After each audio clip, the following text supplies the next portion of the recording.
Welcome to the Revo Report. We're inspiring faith with reason and reason with faith. And we're live. Welcome back, everybody, to Revo Report. Today, we have a very special guest. He's an emergency medicine doctor. He's the author of the Athos Diet. And I think he'll have a lot of insights for you today, spiritually, with your health, mental health, with your body, with your physical health. He's a family man. He's a husband. He's a father of 4 kids. He's a former rugby player. And yeah, let's just get right into it. Welcome in, Dr. Pete. We have a giveaway announcement today. We will be giving away Surviving in an Angry World by Charles Stanley, the Bible Study Teacher's Guide, right there, Bluetooth headphones right over here, open ear, very comfortable. And also we will be giving away this very cool old school analog watch. All you need to do is be subscribed, like this video, comment down below, and we will do a random draw next week to see who the winner is. Make sure to also hit that bell notification to be notified because we will announce it in one of our videos next week.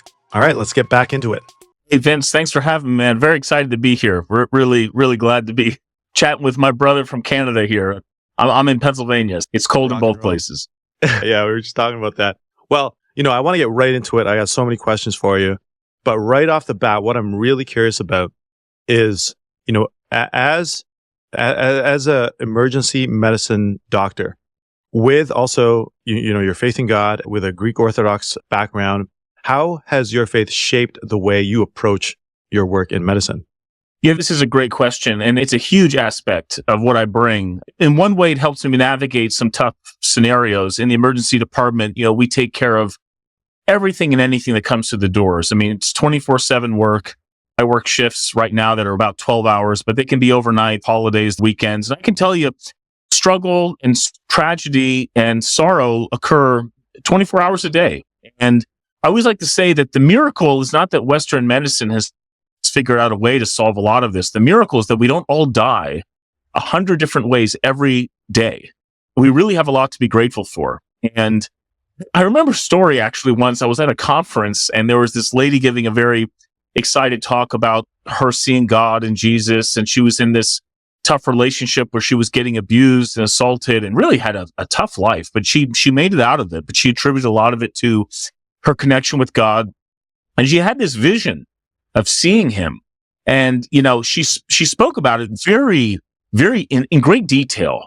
And this one-on-one connection. I have to tell you, as much as I consider myself a Christian, I'm Greek Orthodox of the many denominations, but I'm a Greek Orthodox Christian. I was baptized in the faith as an infant. I've been fasting since I was 7. I go to church. It's a very important part of my life.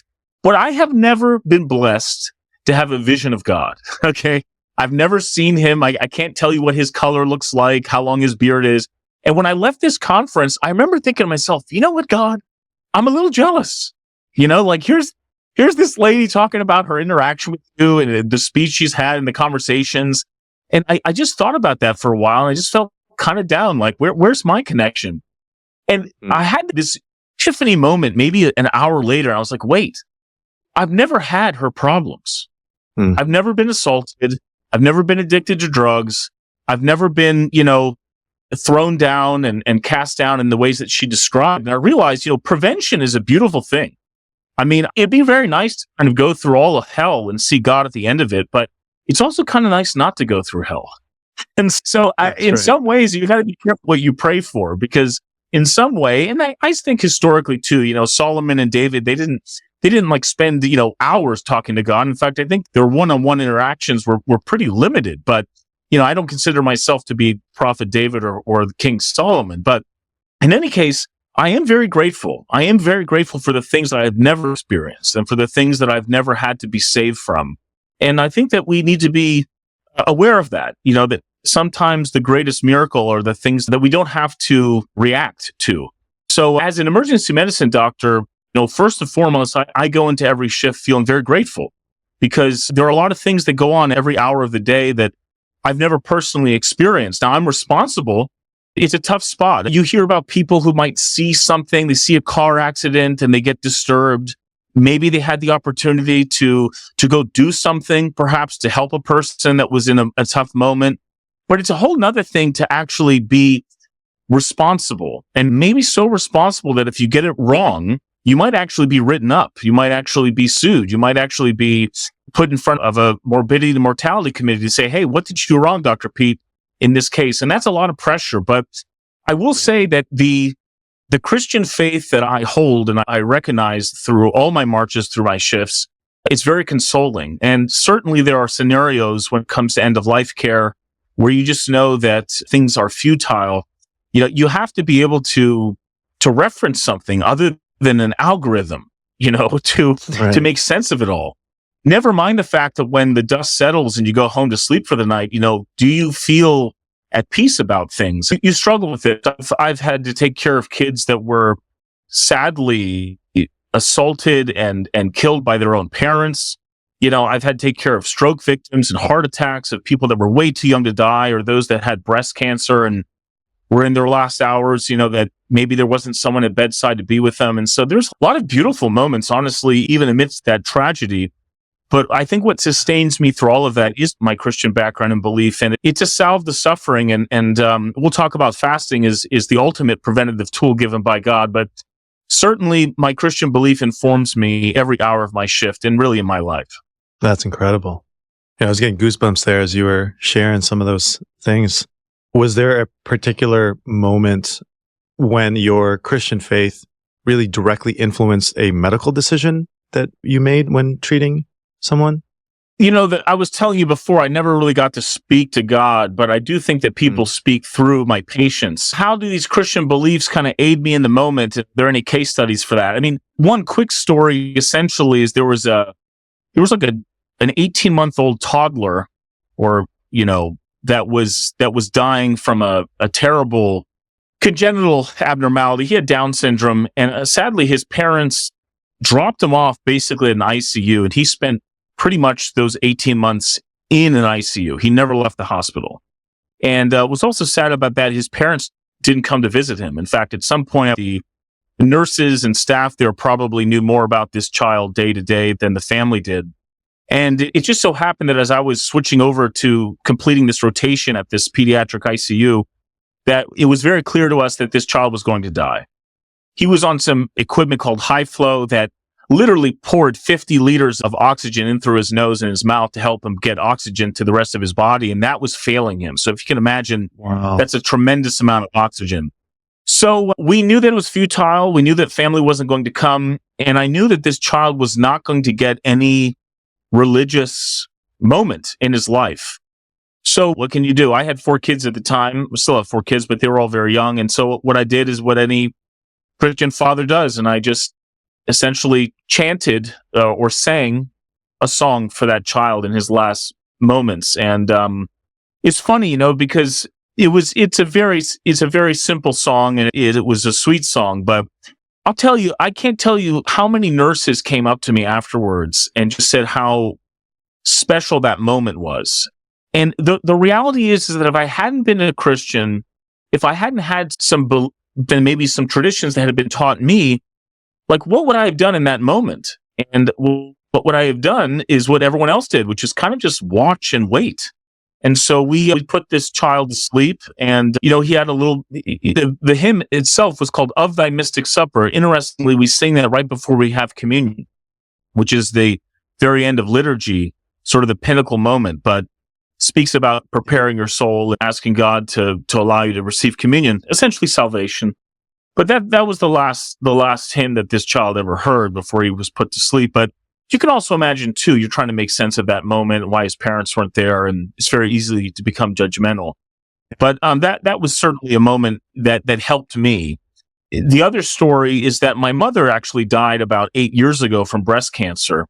She had a very quick decline. She found out actually at Easter that she had metastatic breast cancer that was pretty much in every bone of her body. About 5 months later, she was going to die. But in a moment, you don't know how long they have.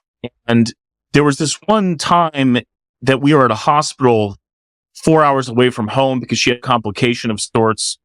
And it became very clear to all of us that we had a fork in the road. We had a big decision to make. We could either throw chemo and radiation and some other sort of fringe treatments that her spend the next so many months in the hospital to see if she'd get better. Or we could just kind of trust that there are worse things than death and bring her home to be somewhere that she's familiar, where people could see her and be with her. And we chose the latter option. And I'll tell you, it was a really tough time because I'm one of 5 brothers, and none of my other brothers actually know about this. But essentially, we converted one of our vehicles into like a little mini ambulance, and we put her in the back, and she was completely encephalopathic. In other words, her breast cancer was so bad that it was invading her liver, and she couldn't process things like ammonia anymore. And so that ammonia was making her very confused. And if you can imagine, a woman who normally is quite reasonable and loving suddenly was confused, disoriented, swearing, didn't recognize anyone, was not herself, was not her. And for 2.5 hours, I had to drive with my father in the back, sort of trying to console her. And again, she's dying in this whole process. And for 2.5 hours, she was just not herself, in some of the most rough ways. Anyway, we eventually got home, and we brought her into this living room in her own home, filled with light. You know, there was a bed there that was clean. There were people there that knew her, and she wasn't going to get any more medicine. But, you know, it's in our tradition, the Orthodox Church, to really emphasize, and I'm sure all Christian traditions, emphasize forgiveness. We like to ask our parents, please forgive me, before the end, just to not leave anything on the table. And again, this is a person who for the last day had been confused, angry, frustrated, couldn't communicate. And I said, Mom, I just want to ask your forgiveness. And a few seconds passed, and she turned to me like as clear as day, saying, there's nothing to forgive. And the point is that, this person couldn't even form a sentence for the last 24 hours.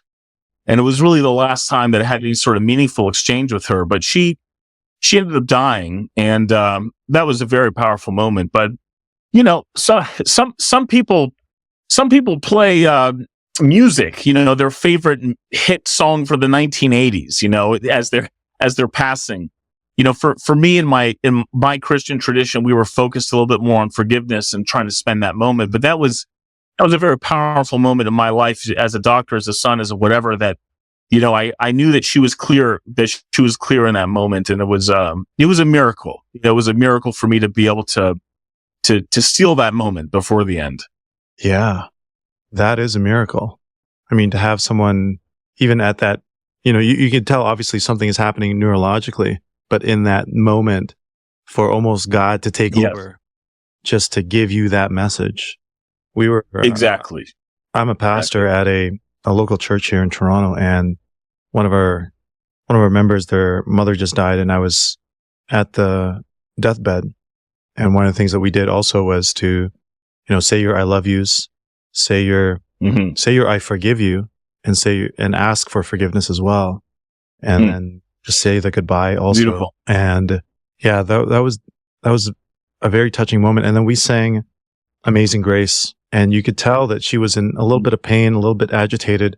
But as soon as the entire family was there, the siblings and the children, the grandchildren, as soon as the family started singing Amazing Grace, you saw she started to just calm down, and this peace came about her. And it was just this spiritual experience. And she was just saying she's ready to see Jesus. And yeah, so thank you for sharing that moment. You're right. There's some who will kind of listen to their favorite band or whatever, but to have that moment of closure as well is very meaningful, right? Wow, it's something that I really believe is foundational, is that when you go back to the story of Genesis, Adam and Eve, when they're kicked out for not fasting, and we can talk about why God chose a fasting rule to test everything else out, but when they didn't fast from this fruit. And when you say not fasting, you mean, don't partake of that tree, right? Or the fruit of that tree. Yeah, that's right. And when they were kicked out of paradise, God essentially promises them 3 things. 1 was a lot of work, 2 was pain, and the final thing was death. I know just sort of from our own theological tradition that, death entered the world, as they say, so that sin would not live forever. But at the same time, what are we left with until death arrives is a lot of work and a lot of pain. And so in the ER, when you're responsible for that pain and that work, you can derive a lot of insight based on reality. Because, if you're not basing your life on reality, which is pain and work, then what kind of insights are you deriving? And it's no coincidence to me that many people in their most difficult moments, challenges, in their study of the worst evils, that they can find some type of universal, sobering principles that really change the discussion. And, to talk about fasting, one of the reasons that I think you need to hear about diet, and, the Athos Diet is just a phrase, but really what it describes is a practice of fasting, and I would say par excellence fasting. But the reason that a doc has to present that to you is because in order to understand this is not an undertaking of vanity, this is not an undertaking of sort of self-help even, but really an undertaking of, as you said in the beginning, prayer, sort of, the battles of good and evil, battles of progress, battles of success, battles of peace. You have to frame the discussion in the right context. And so when your ER doc tells you there's no way that all the Western medicine in the world, with all the money and all the technology, is going to be able to save you right now, we got to go way back upstream to figure out what we can do at that point to keep you out of the ER in the first place. And so that's kind of how I would open up to say that, we need to face reality and we need to adapt to it. But you got to be careful sometimes if life is a little too easy or a little too euphoric. That's not real. What's the only promises were those three things. And so if you're based in that environment, I can start believing what you're deriving is based on truth. We'll go into the fasting in a little bit, but I'm curious to know, how did your visit to Mount Athos, the renowned monastic community there, how did it influence your perspective as a doctor, and then with connection to obviously your walk with God, and then into that diet as well? Yeah. So, I guess part of what's so amazing about Mount Athos is it's just been around for so long. It's a World UNESCO Heritage Site. So just first and foremost, it's a beautiful place. It's a historical place. And even secular society recognizes there's something special going on there. But when you visit there, you start to understand that these traditions and practices and belief in Christianity, for that matter, really go back a long time. And, to give you a sense of just the caliber of this place, I think actually Hitler himself had an interest in the majesty and mysticism of that island. He didn't want people going there and screwing with it. It's a place that essentially houses 23 different monasteries within the Orthodox faith worldwide, and there's 300 million of us worldwide. We call ourselves Romanian Orthodox or Greek Orthodox or Russian Orthodox, but that just basically means we have a language that's local and that you express yourself through that local language. And there's little mini traditions that come off of it, but theologically they're all the same. And only men are allowed being there. And the reason for that is the entire peninsula in this region of Greece is dedicated to the Mother of God, the Panagia, as we call her, which means all holy. That's the translation, Panagia. And essentially, you go there and you recognize there are these thousands of monks who all look like Gandalf, who are living in castles like you would expect out of Narnia or something. And they've been there for at least 1,200 years. And it's really the oldest surviving government in the world that still is active today in terms of just, presence. And so you go there and you go to these monasteries where they have a very interesting program of when they eat, when they sleep, when they pray. Some of their vigils can last 24 hours. They have services, basically for every day of the year. And they're all there trying to pray, to battle this issue of, or this saga between good and evil. And so as a teenager, when I was there for the first time, it first became very clear to me that this Orthodox church, this Christian church I was a part of, is really, there is something big going on. The architecture is beautiful. The iconography is beautiful. The food is delicious, but at the same time is plant-based. And then everything surrounds the services and its schedule.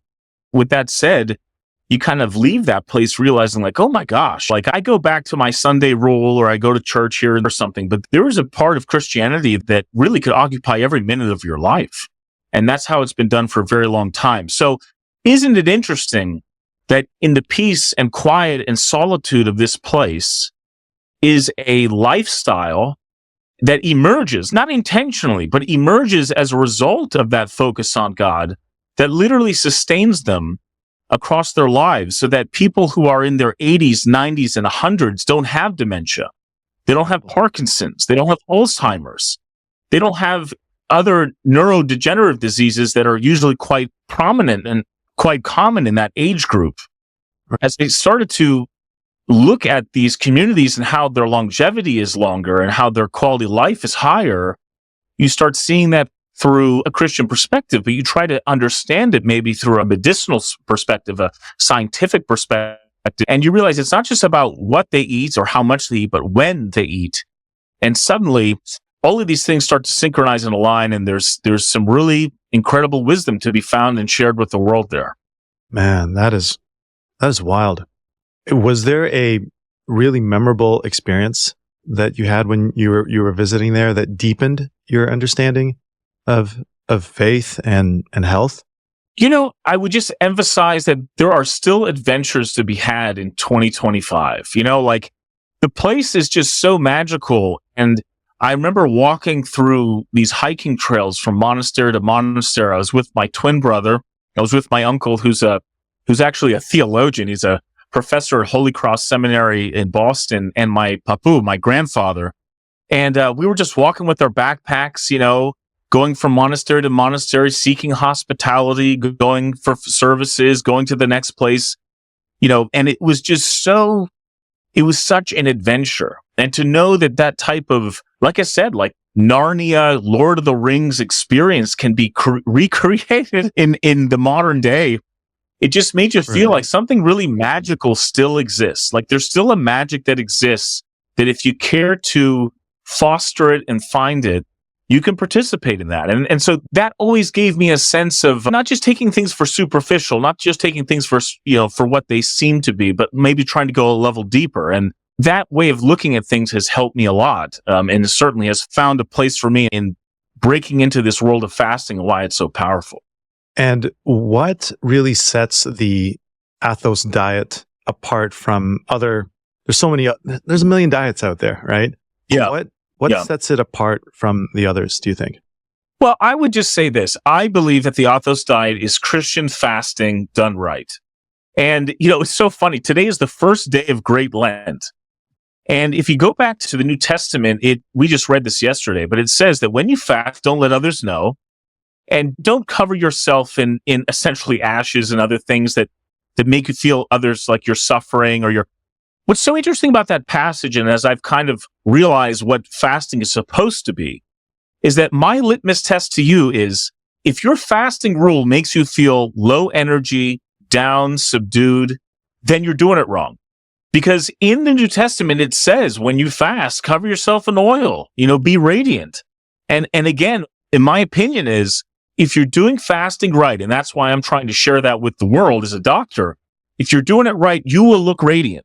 You will have more energy. Your life will be longer. You will be void of 80 to 90% of all disease.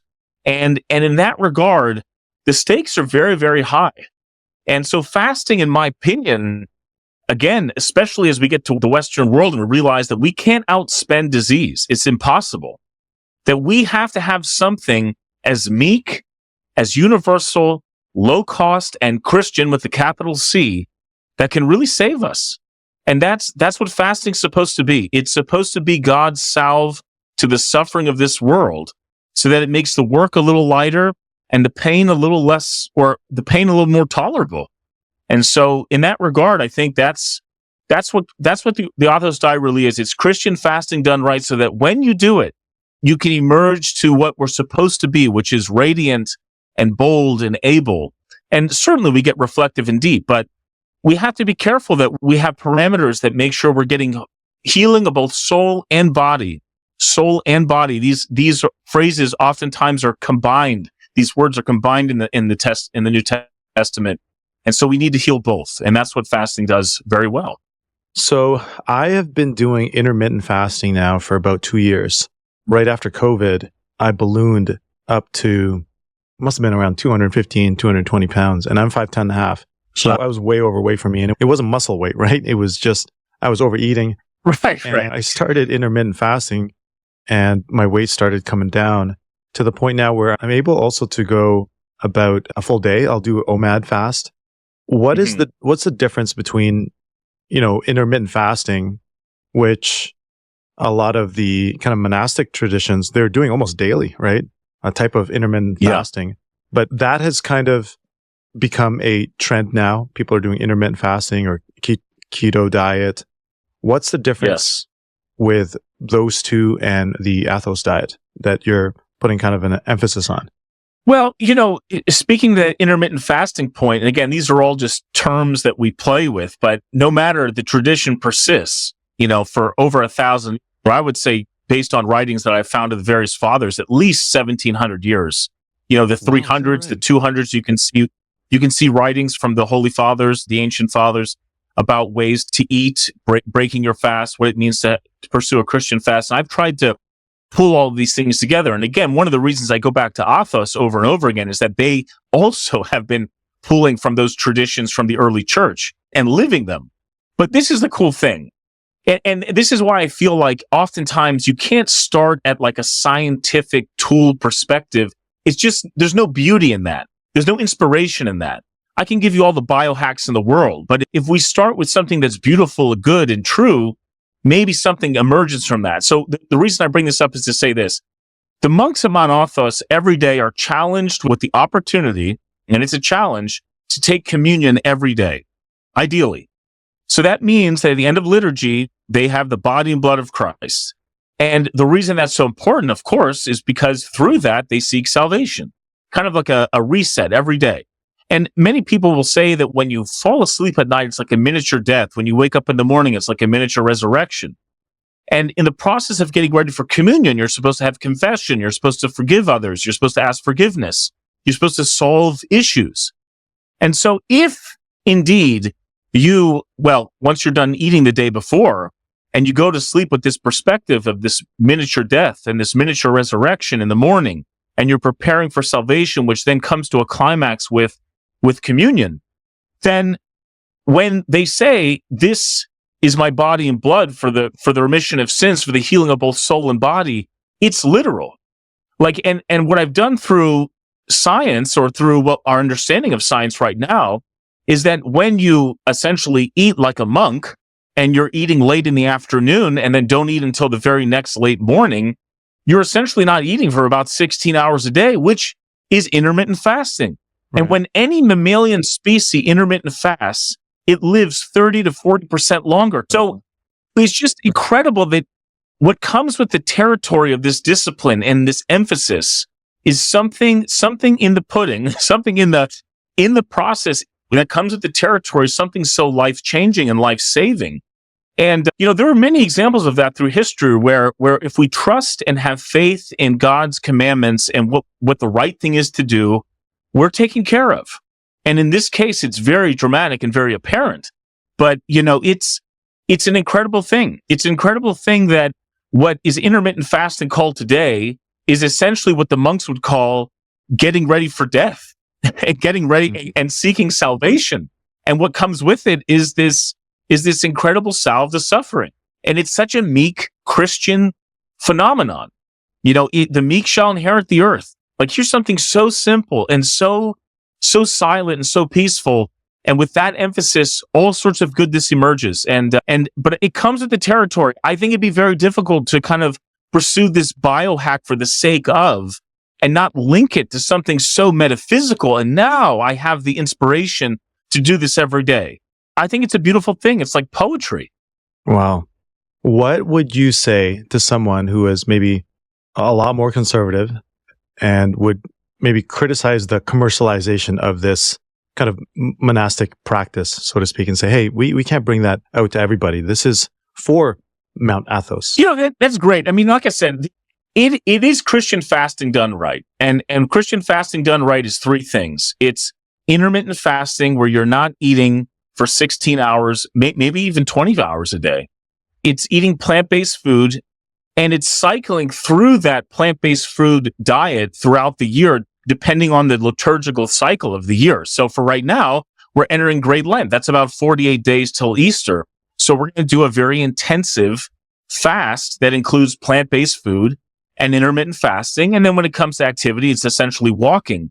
But my call to the 1.5 billion or maybe 2 billion Christians out there is, if we want to outlive our enemies, if we want to sidestep 90% of all disease, if you want to be there for your great grandchildren, if you want to live a life where you're not only just 90, but you're also still alert and clear and can give the wisdom that you learned through your life to the next generation, it's time to fast.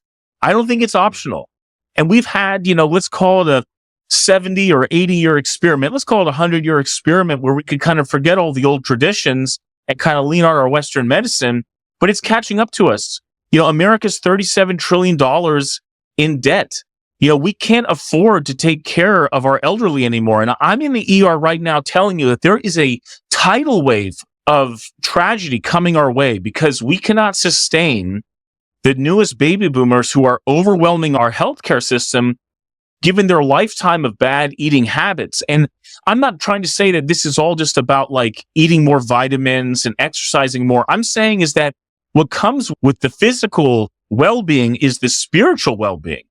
And, it all comes with the territory. And so I'll say that we can't just treat these things as biohacks. And this Christian fasting is something that was meant for all Christians. It really is God's salve to suffering. And I think that we, to our own peril, self-exile ourselves when we don't pick up our cross and walk. I mean, God constantly tells us, Jesus constantly tells us in the New Testament to pray and fast. And by fasting, oftentimes our prayer becomes even more intense. So you need both, but certainly fasting helps you pray even all the more.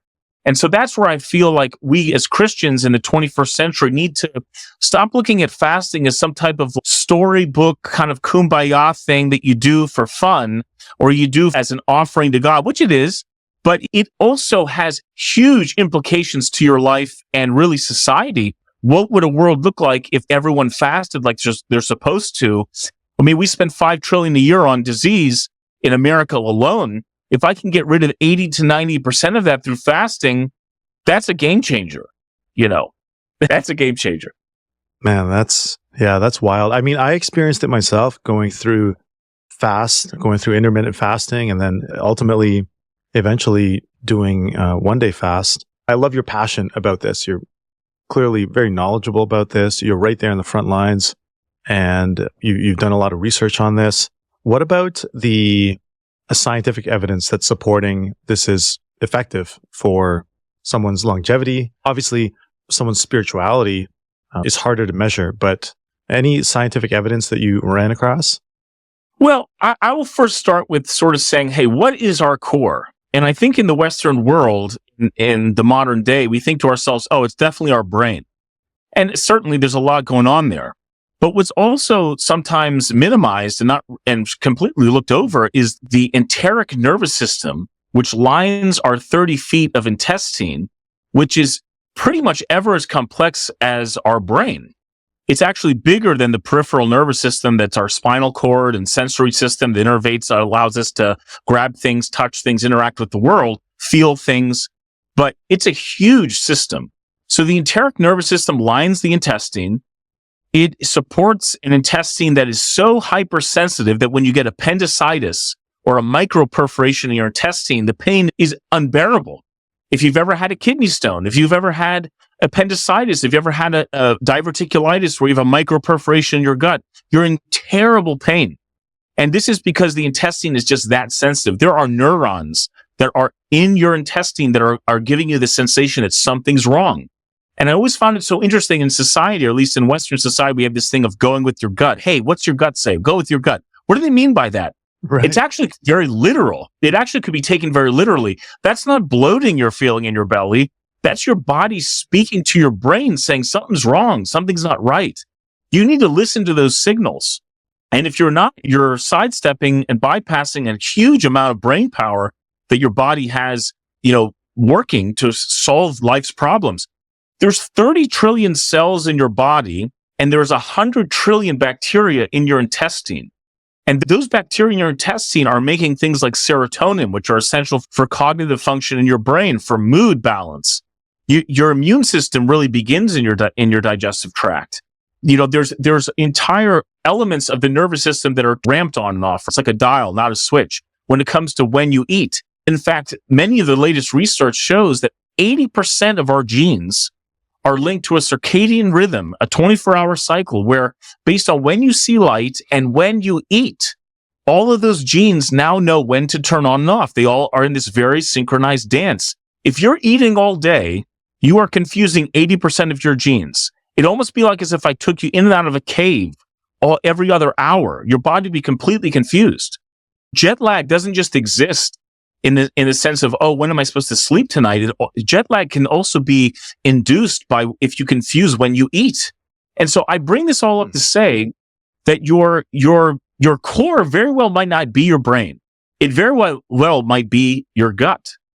And it's no coincidence to me that when you go back to the stories of Genesis, that there would be this fasting principle and this food. Like, how is it fair that God would use this idea that if Adam and Eve ate a food, that they would be cast out of paradise and that their human nature is obviously problematic? Like, why would we choose food as that? Why wasn't it a commandment against sex? Why wasn't it a commandment against violence? Why wasn't it a commandment against certain words they shouldn't say? Or, it was because food is so core to who we are. Our intestine is so core to who we are. There are traditions out there that talk about how maybe the center of our bodies is not our head, but our heart. And a lot of these things all go back to this enteric nervous system, which again, it's just a different perspective. But I think it echoes and it resonates with the way that we tell the stories of old. And so the reason I go back to saying, sort of challenging the status quo that our center very well might be our gut, is because from that standpoint, then we can see the proper transformation. I mean, when people get down and depressed, they're going through divorce, what's the first thing they do? They go on a diet, like, I'm going to change myself. And why is that? Or they overeat in the opposite direction. Or they overeat to cope. Exactly right. Exactly. They are trying to manipulate and innervate something that really moves the mark. And so when I start talking about something as visceral as hunger, there is no stronger feeling. Everyone, every 24 hours has this feeling. We all know what it's like to be hungry. And if I can use that insight and really understand how our core works, what other things can I change? Because when you fast and when you're fasting and you're feeling that visceral sense of hunger and you still choose not to eat, or you still choose not to eat that particular something, you are building dominion over the most important, strong aspects of yourself. I mean, imagine this. You could be Elon Musk, super intelligent, or someone that has an intellectual handicap, but both of those people will feel hunger that day. Like, they might not be able to ponder and interact with the textbooks and the algorithms, but they will feel hunger. And so that's why I feel like this fasting process is so fundamental, because it speaks to everyone. And it's universal. And so if I can get a person to learn delayed gratification, sacrifice, quality over quantity through something as visceral as hunger and fasting, what other things in their life can they overcome? I mean, everything's about those things. Mm-hmm. If I can learn discipline, self-sacrifice, delayed gratification, what companies can I start? What projects can I begin? What great national campaigns can I suggest and accomplish? All of it starts with that. And so I think this is why fasting is such a game changer, for a proxy for all of the things. And if we can get that right, we can get everything else right. Man, as you were saying that, I was just thinking about how, when you got 4 kids, right? I got 2. And when they're hungry, what happens emotionally. They get impatient, they have tantrums. And just to think, us as adults, we just have adult version tantrums when we're hangry, right? Yes. But to be able to suppress that and go, you know what? I'm going to suppress that appetite or that pain, and I'm going to deal with it and I'm going to learn to, over time, control it and have emotional regulation despite having that spike, or despite feeling that pain, that hunger pain, to push through it. That's really interesting. And then to relate that to, hey, this can regulate your self-control, your delay of gratification in other areas of life, and not just with your diet, not just with your physical body, but with your self-discipline and self-control in other areas, whether it's emotional or, in your workplace or in school. And that's pretty interesting how you're correlating those two. Well, and that's why I feel like it's fundamentally a spiritual practice, or at the very least is always sort of introduced as prayer and fasting and prayer. If we can get those things aligned and synchronized, we will achieve. When we ask God for help, when we knock on the door for help, and we're fasting and praying, okay, well, we just fasted and prayed. What can't we overcome with self-sacrifice, discipline, delayed gratification, waiting for the goal? It's huge. And I think Jordan Peterson said this, and I thought he was on point, but, I'll go layer deeper. I mean, he talks about how Cain and Abel had this concept of sacrificing their first fruits, or this lamb, for example, and one was seen as good, one was seen as bad. Of course, we all know the story. But before they understood what it meant to negotiate with the future, what it meant to have an ability to do something today to then make an impact in the future, they practiced this ritual of sacrifice. And what I'll say is sort of like a level deeper is fasting. Like, if I can get every 30 trillion cell in my body synchronized with God, won't we be able to move a lot of our problems forward? And so it's interesting to me. We have these fractals in our lives. We're made of cells and organs and tissues and organ systems and a body, and we're husbands and we're fathers and we're community members, and there's these fractals. Well, how do I get the lowest level of ourselves aligned with the highest good? Because everyone says we need to align all of this towards the highest good, which is God, which is Christianity, of course. But how do I get the most base level of myself aligned with God? And that's fasting. I think that's the connection. And so all of this has to move in concert with this highest aim. And so, that's, again, this is me kind of getting philosophical and trying to show that maybe our core is something more than just our brain or just some sort of sense of ego.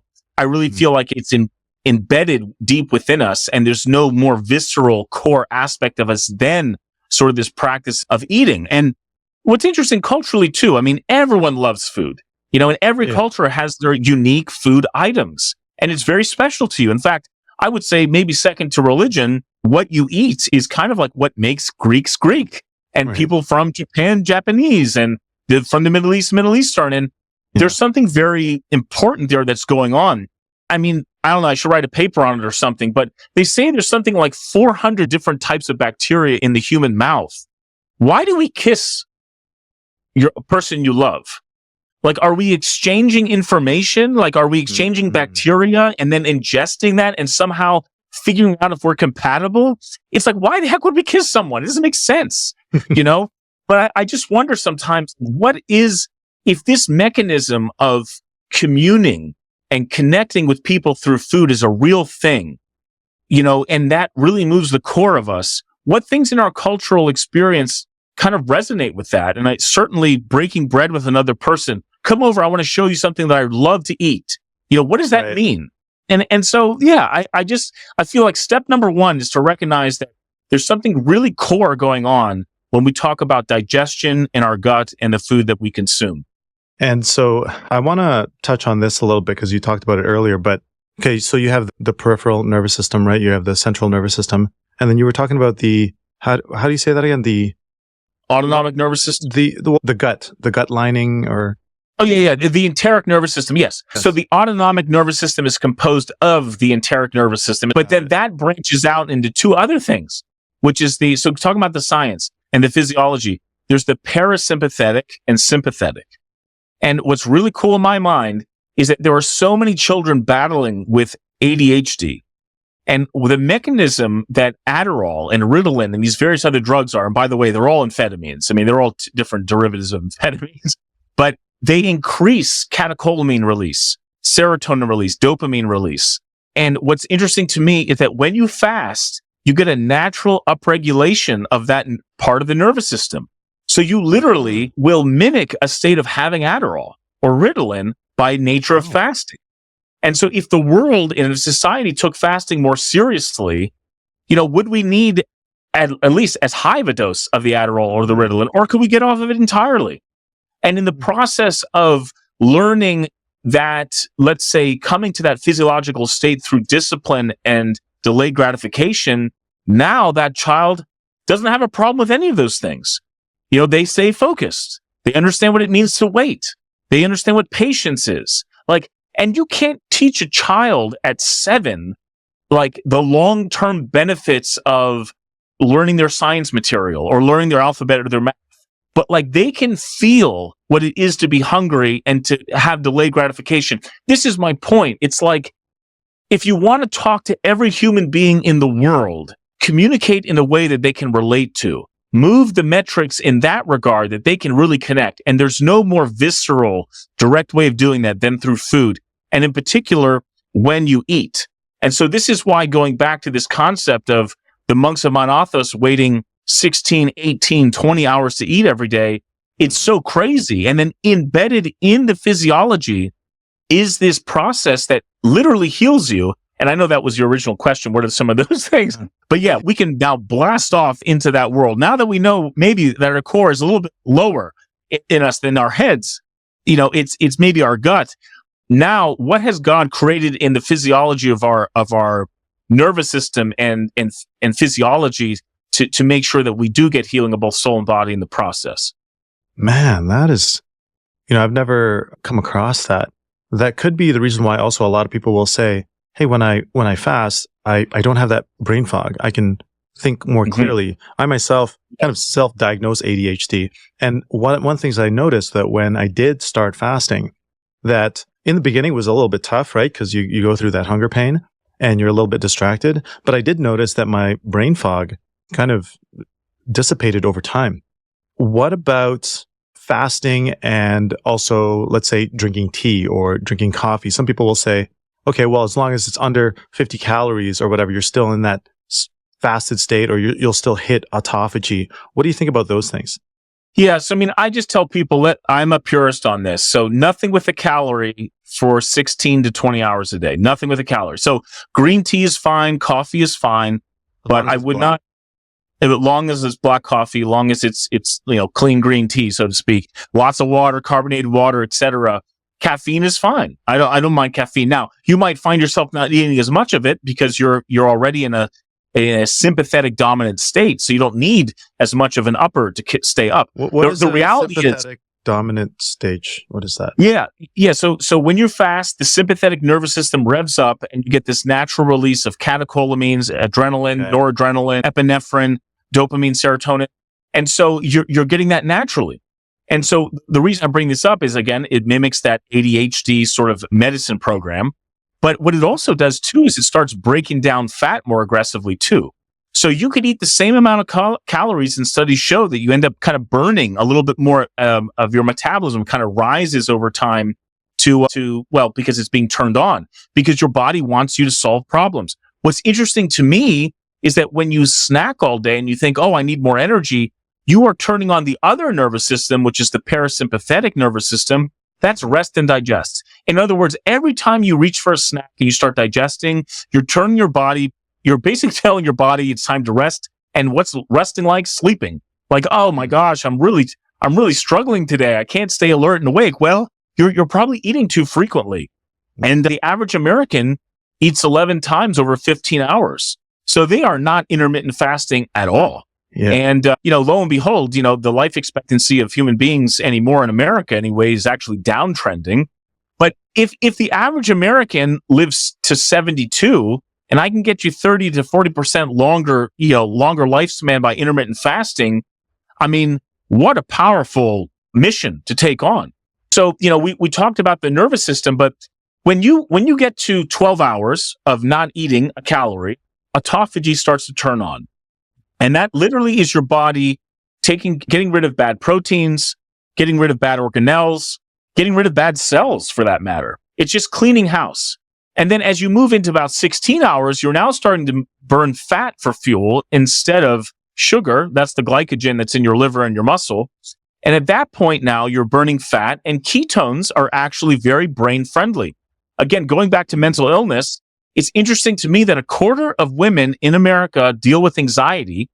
And it turns out that ketosis, the ketones that are released from fat, are actually innervating the same receptors that a lot of the medications do to deal with anxieties. They're actually called GABA receptors. So when you drink alcohol, your wife after a long day of work wants to take, 2-3 glasses of wine down to help her relax. People want to take benzodiazepines to help them relax. Ketones innervate the same GABA receptors. And this is really powerful because, again, we have a huge problem with anxiety and depression in America. And if we can take care of that, here's another benefit. Here's another boost. But those ketones are very brain friendly. And just to show you how powerful they are, people who have seizures, one of the techniques for dealing with people with epilepsy, specifically certain types, but you can go on a ketogenic diet where you're only burning fat for fuel, and suddenly the epilepsy goes away. In fact, there was a doctor 100 years ago named Dr. Conklin who took this passage in the Bible very seriously, very literally. Prayer and fasting can only heal this epileptic. The apostles couldn't do it, but Jesus did it. But he says, hey, only by prayer and fasting. He did that to like 20 epileptics in the 1920s and didn't give them anything but water and vitamins, and the seizures went away. So, wow. It's our job, I think, as 21st century citizens to kind of go back into these texts and try to figure out like what wisdom we can glean from it. And when it comes to fasting, there's a lot to share. So that's just about ketones. We all know from the process of this fasting rule, and again, when I'm talking about fasting, I'm talking about Athos Diet style. So that's intermittent fasting, that's plant-based food, that's a little bit of walking. But when you do it in this manner, blood pressure drops. You won't need the same blood pressure medication. You won't need the same insulin dose if you're diabetic. Your insulin resistance will decrease. Your insulin sensitivity will increase. Many people get off their medicines entirely. They're no longer diabetic. It's almost an irony to some extent that diabetics who struggle with insulin problems, we just give them more insulin. What we really need to do is to make them more sensitive to insulin. But that takes work and it takes faith. And so there's that. There's also these 7 molecules called the sirtuins. When you start going into this autophagy state or this fasted state, these sirtuins literally heal your telomeres, your DNA, your mitochondria. They make your metabolism more effective and more efficient. And so all of this starts to rev up with fasting. Your cholesterol drops. I've actually been tracking this personally with many of the people I work with this diet. They get tremendous reversal of their, let's say, lab values that used to be abnormal when it comes to sugar issues or cholesterol problems, inflammation of the liver, kidney function. All of this stuff starts to improve. In fact, intermittent fasting is shown to improve your own cornea. So in your retina, Really? every cell in the body starts to improve its function and its effectiveness. They even say that intermittent fasting can help with hearing loss. So it's kind of like if we make the machinery in every cell optimal through something like fasting, because every medicine comes with side effects. Every medicine has its long-term problems. Every medicine loses effectiveness. You might need more of a dose. But isn't it incredible that God in his engineering of the world we live in would give us a mechanism, would give us a practice that could heal and take away so much suffering, and it affects every cell in our body. So by all means, we just need to keep fasting. Man, as you're going, I just have a billion questions going off in my mind. I'm trying to stay steady on here, but this is brilliant. What about, have you heard of MCT oil and how some people will say, well, that gets you in a state of ketosis without fasting? Yes. So, there's definitely benefits to just being in ketosis. So people are on a ketogenic diet. They're basically only eating meat and fat. And MCT oil is just a type of fat. It's supposed to be insulin, friendly, so you don't get as big of a boost, insulin release, I should say, when you consume fat, and specifically MCT oil.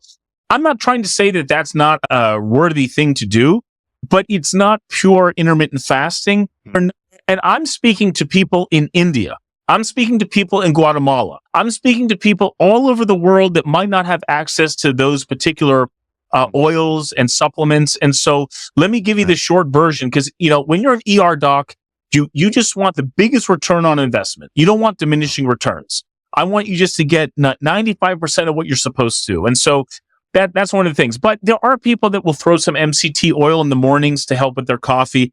Personally, I think it's kind of gaming it a little bit. And I'm not saying there isn't benefit, but if you're a purist on the 0-calorie part, I don't think there's any downside to it. Now, if you're a person that says, hey, I just can't go 18 hours without some MCT oil in my coffee throughout the day, I might just say, you know what, we've gotten you so far. You're doing pretty good. You just keep doing what you have to. But if you want even more benefit, then drop the calories and use the MCT oil when you're in your eating window instead. Okay, gotcha. And what about, I want to ask this, you don't have to answer this if you don't want to.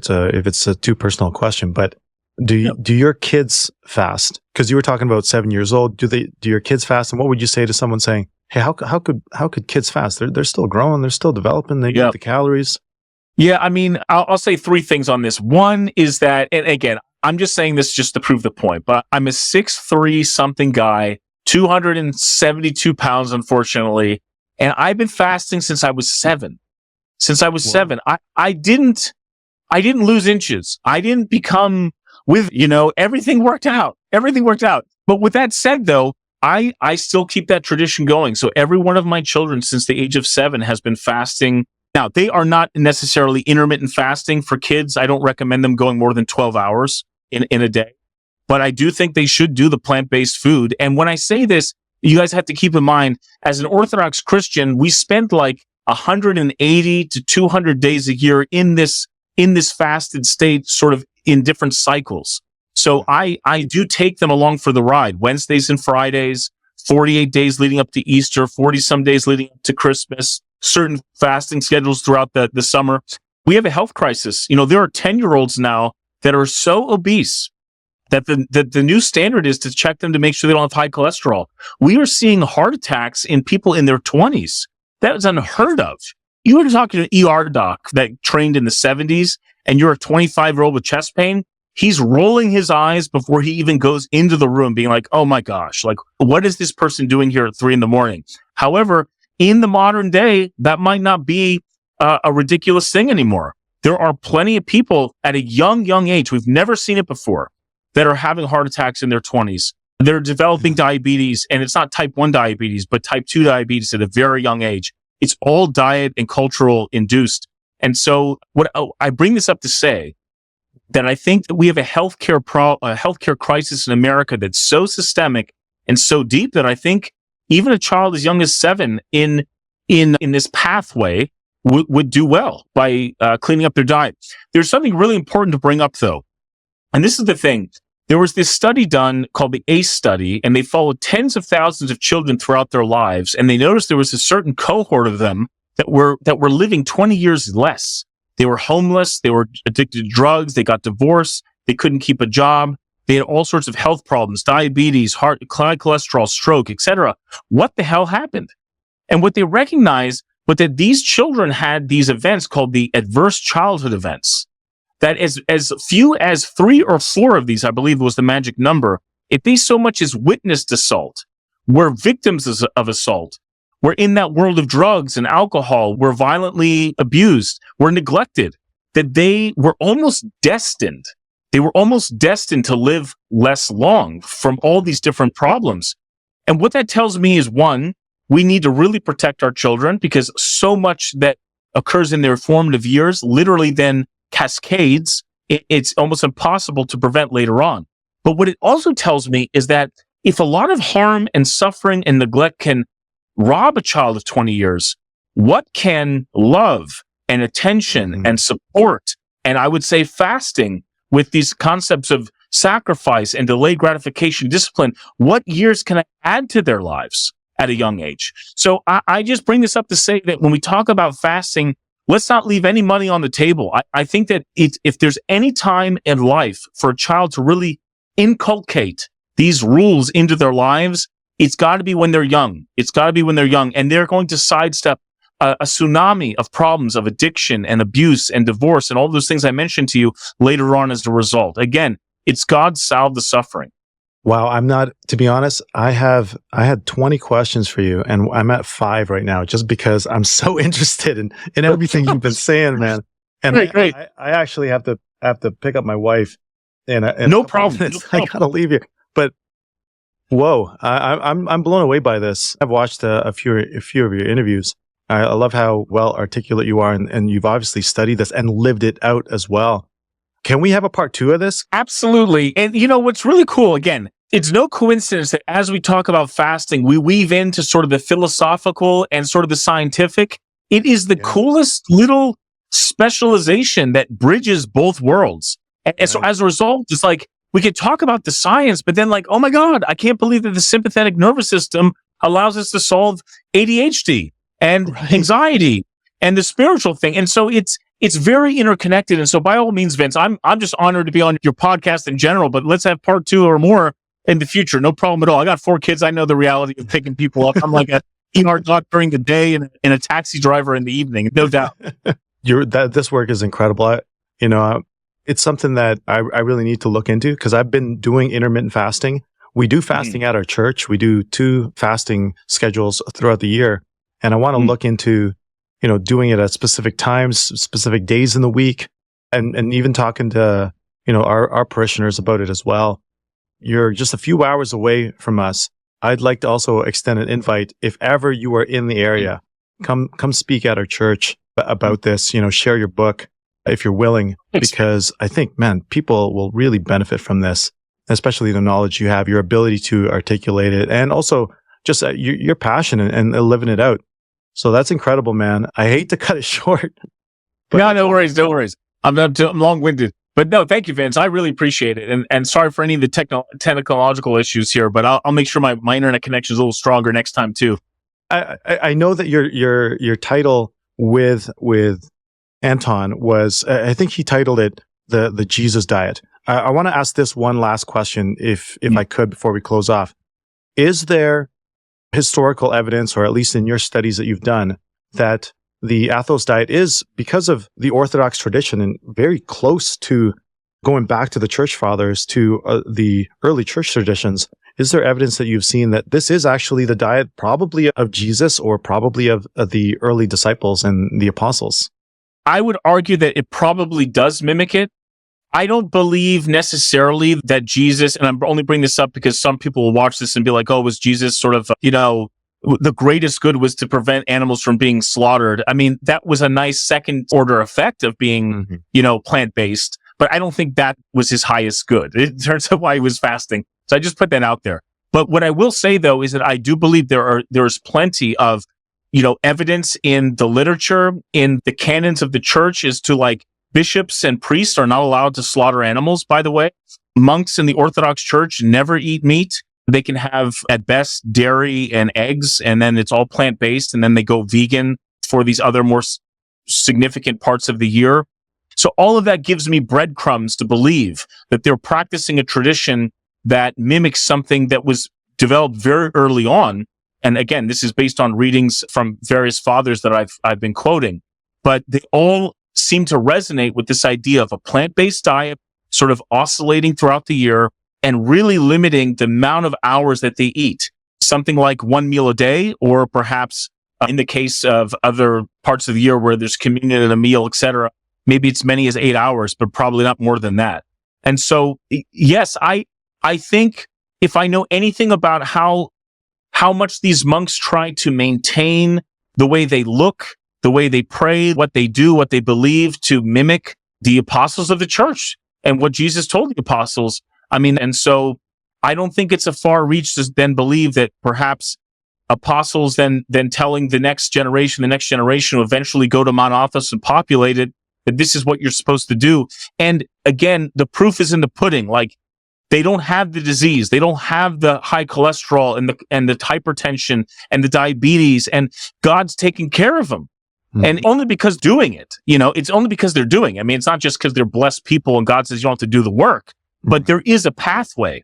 There is a pathway. I feel like this is the greatest resonance between that scientific insight and that faith mandate. And this is where it all aligns in the wisdom of the church, let's fast. I do believe that those traditions do come from the early centuries of the church and by extension from Christ himself. Why wouldn't that be the case?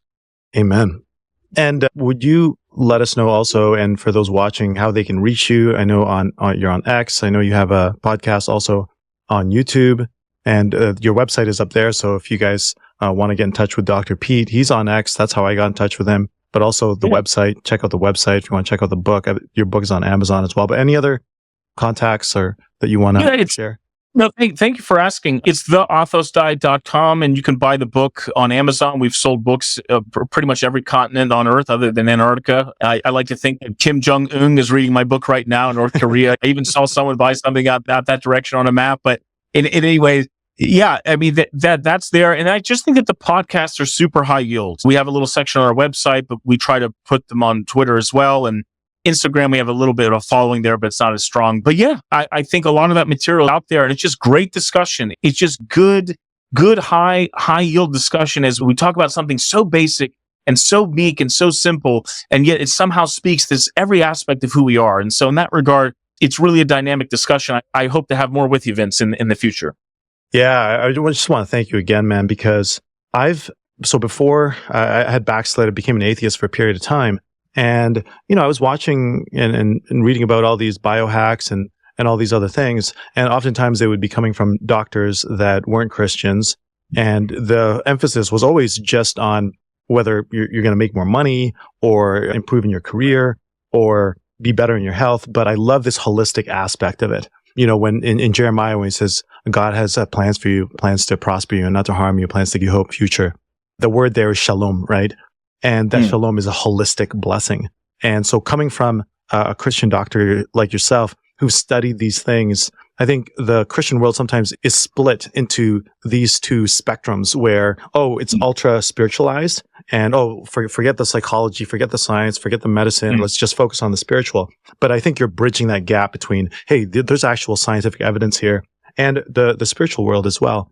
And to live it out is, I think, incredible. And quite possibly moving forward, at least for our Christian brothers and sisters, it could be revolutionary, right? Finally, they have a doctor to say, hey, actually, this doctor has done research on it and it can connect to the spiritual realm. Kudos to you, man. Keep doing the work. Thank you again for being here. I didn't even get through 25% of the questions I had just because I was so intrigued in what you were saying. But yeah, let's for sure connect soon.